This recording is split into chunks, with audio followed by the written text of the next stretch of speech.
حرمت مصاہرہ؟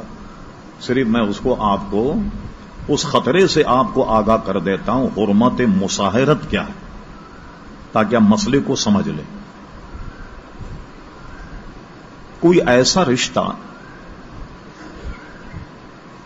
بیٹی اور باپ کا ہے، سسر اور داماد کا ہے، ساس اور داماد کا ہے، ان رشتوں میں اگر خدا نہ خواستہ، کروڑ مرتبہ خدا نہ خواستہ، اگر کوئی سسر شہوت کے ساتھ اپنی بہو کو چھو لے تو اب ہمیشہ کے لیے اس کے شوہر پر وہ اس کی بیوی ہمیشہ کے لیے حرام ہو جائے گی۔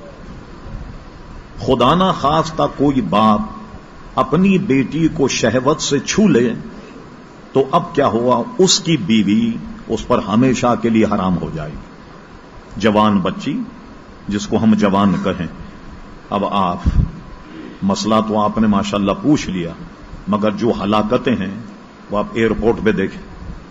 باپ اگر بیٹی سے ملتا ہے، جوان بیٹی ہے اور باپ بیٹی کو گلے لگا کر مونکا کر رہا، کوئی فلائٹ باہر سے آئے تو باپ باضابطہ اس کے گال چومتا ہے، اس کو پیار کرتا۔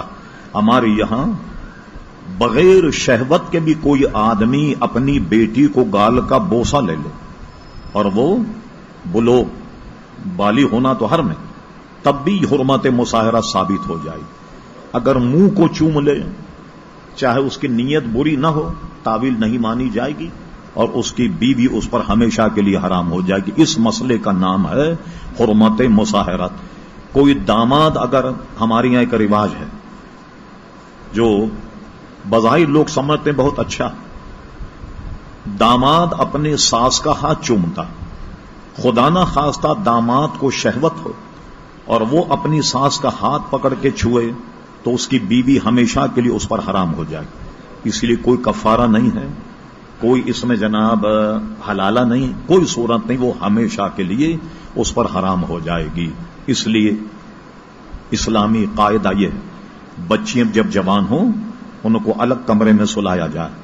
خدا نہ خواستہ، کروڑ مرتبہ خدا نہ خواستہ، شوہر آدمی کہیں باہر نکلا اور اس کے بستر پر بیوی نہیں، اس کی بچی سو رہی ہے اور اس نے شہوت سے اس کو چھو لیا، بعد میں پتہ لگا کہ بچی ہے، تو یہ نہیں ہوگا غلطی سے ایسا ہوا، بلکہ حرمت مصاہرہ ثابت ہو جائے گی اور اس کی بیوی اس پر ہمیشہ ہمیشہ کے لیے حرام ہو جائے گی۔ اس کو کہتے ہیں حرمت مصاہرت۔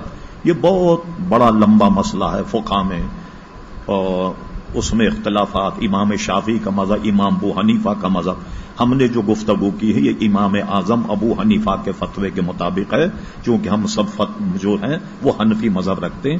اس مسئلے کا نام حرمت مصاہرہ۔ یہ کوئی اور صاحب پوچھ، آپ دیکھ رہے ہیں شفیق اللہ سوشل میڈیا کی اسلامی آواز۔ نئے نئے نعت، حمد، منقبت، تقریر کو سننے کے لیے شفیق اللہ سوشل میڈیا کو سبسکرائب کریں، بیل آئیکن کو دبانا نہ بھولیں۔